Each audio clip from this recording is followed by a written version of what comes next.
ನಮಸ್ಕಾರ ವೀಕ್ಷಕರೇ, welcome to ನಮಸ್ತೆ ಇಂಡಿಯಾ ಕುಕಿಂಗ್ ಚಾನಲ್. ಇವತ್ತು ನಮ್ಮ ಚಾನಲ್ನಲ್ಲಿ ಮಟನ್ ಸಾರು ಮಾಡೋದು ಹೇಗೆ ಅನ್ನೋದನ್ನು ನೋಡೋಣ. 3/4 kg ಮಟನನ್ನು ಕ್ಲೀನ್ ಮಾಡಿ ತೊಳೆದಿಟ್ಟಿದ್ದೀನಿ. ಇದರಲ್ಲಿ ಅರ್ಧ ಸ್ಪೂನ್ ಅರಿಶಿನದ ಪುಡಿ, 1 ಸ್ಪೂನ್ ಫುಲ್ಲಾಗಿ ಅಚ್ಚ ಖಾರದ ಪುಡಿ ಮತ್ತು ಧನಿಯಾ ಪುಡಿಯ ಮಿಶ್ರಣ, 1 ಸ್ಪೂನ್ ಉಪ್ಪನ್ನು ಹಾಕಿ ಚೆನ್ನಾಗಿ ಮಿಕ್ಸ್ ಮಾಡಿ ಮಸಾಲೆ ರೆಡಿ ಆಗೋವರೆಗೂ ಇದನ್ನು ನೆನೆಯಕ್ಕಿಡ್ತೀನಿ.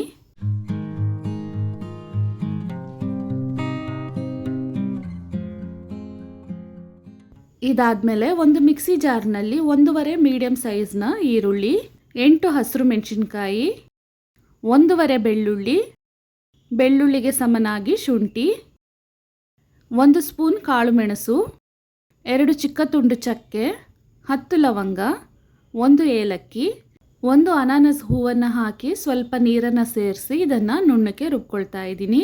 ಇದೇ ಮಿಕ್ಸಿ ಜಾರ್ನಲ್ಲಿ 2 ಮೀಡಿಯಮ್ ಸೈಜ್ನ ನಾಟಿ ಟೊಮೆಟೊವನ್ನು ರುಬ್ಕೊಳ್ತಾ ಇದ್ದೀನಿ. ಇದಾದಮೇಲೆ ಸ್ವಲ್ಪ ತೆಂಗಿನಕಾಯಿ, 10 ಗೋಡಂಬಿ, 1 ಸ್ಪೂನ್ ಗಸಗಸೆಯನ್ನು ಹಾಕಿ 1 ರೌಂಡ್ ಸುತ್ತಿಸ್ಕೊಂಡು 1 ಮುಷ್ಟಿ ನಾಟಿ ಕೊತ್ತಂಬರಿ ಸೊಪ್ಪನ್ನು ಹಾಕ್ತಾ ಇದ್ದೀನಿ. ಫಾರಂ ಕೊತ್ತಂಬರಿಗಿಂತ ನಾಟಿ ಕೊತ್ತಂಬರಿಯನ್ನು ಹಾಕಿದಾಗ ರುಚಿ ಇನ್ನೂ ಚೆನ್ನಾಗಿರುತ್ತೆ. ಸ್ವಲ್ಪ ನೀರನ್ನು ಸೇರಿಸಿ ಇದನ್ನು ನುಣ್ಣಕ್ಕೆ ರುಬ್ಕೊಬೇಕು. ಮಸಾಲೆಗಳು ಇವಾಗ ರೆಡಿಯಾಗಿದೆ. ಕುಕ್ಕರ್ನಲ್ಲಿ 1/4 ಕಪ್ ಎಣ್ಣೆಯನ್ನು ಹಾಕ್ತಾ ಇದ್ದೀನಿ. ಮಟನ್ನಲ್ಲಿ ಕೊಬ್ಬಿನಂಶ ಜಾಸ್ತಿ ಇದ್ದರೆ ಎಣ್ಣೆಯನ್ನು ಕಡಿಮೆ ಹಾಕೊಬೇಕು. ಇದರಲ್ಲಿ ಕಟ್ ಮಾಡಿರುವ ಅರ್ಧ ಈರುಳ್ಳಿಯನ್ನು ಹಾಕಿ ಕಂದು ಬಣ್ಣ ಬರೋವರೆಗೂ ಬಾಡಿಸ್ಕೊಬೇಕು. ರುಬ್ಬಿರುವ ಶುಂಠಿ ಬೆಳ್ಳುಳ್ಳಿ ಮಸಾಲೆಯನ್ನು ಹಾಕಿ 2 ನಿಮಿಷದವರೆಗೂ ಇದನ್ನು ಬಾಡಿಸ್ಕೊಬೇಕು.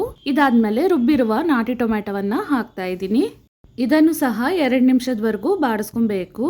ಅರ್ಧ ಸ್ಪೂನಷ್ಟು ಕಸೂರಿ ಮೇಥಿಯನ್ನು ಹಾಕ್ತಾ ಇದ್ದೀನಿ.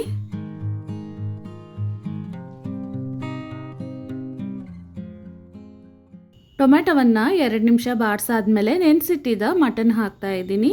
ಈ ಮಸಾಲೆಯಲ್ಲಿ ಮಟನನ್ನು 5 ನಿಮಿಷದವರೆಗೂ ಚೆನ್ನಾಗಿ ಬಾಡಿಸ್ಬೇಕು. ಮಟನನ್ನು ಬಾಡಿಸ್ತಿರ್ಬೇಕಾದ್ರೆ ಇದರಲ್ಲಿ 1 ಮೀಡಿಯಮ್ ಸೈಜ್ನ ಕಲ್ಲು ಹೂವನ್ನು ಹಾಕ್ತಾ ಇದ್ದೀನಿ.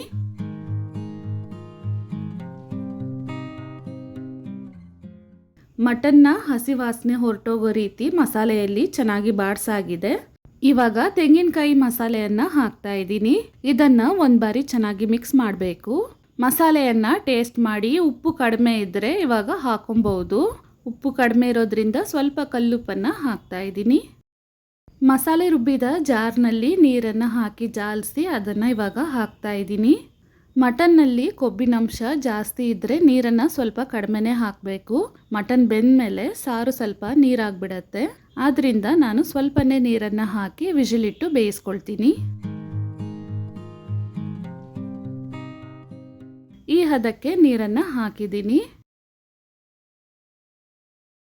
ಮುಚ್ಚಳವನ್ನು ಹಾಕಿ ವಿಜಿಲಿಟ್ಟು ಮಟನನ್ನು ಸಾಫ್ಟಾಗಿ ಬೇಯಿಸ್ಕೊಬೇಕು. ಮಟನ್ ಎಳೆಯೋದು ಮೀಡಿಯಮ್ ಅಥವಾ ಬಲ್ತಿರೋದು ಅದಕ್ಕೆ ತಕ್ಕಂಗೆ ವಿಜಿಲಿಟ್ಟು ಬೇಯಿಸ್ಕೊಬೇಕು. ವಿಜಿಲಾಗಿ ಇವಾಗ ತಣ್ಣಗಾಗಿದೆ. ಸಾರನ್ನು ಒಂದು ಬಾರಿ ಚೆನ್ನಾಗಿ ಮಿಕ್ಸ್ ಮಾಡಬೇಕು.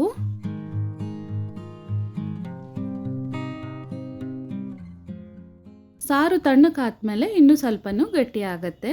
ಮಟನು ಸಹ ಚೆನ್ನಾಗಿ ಬೆಂದಿದೆ.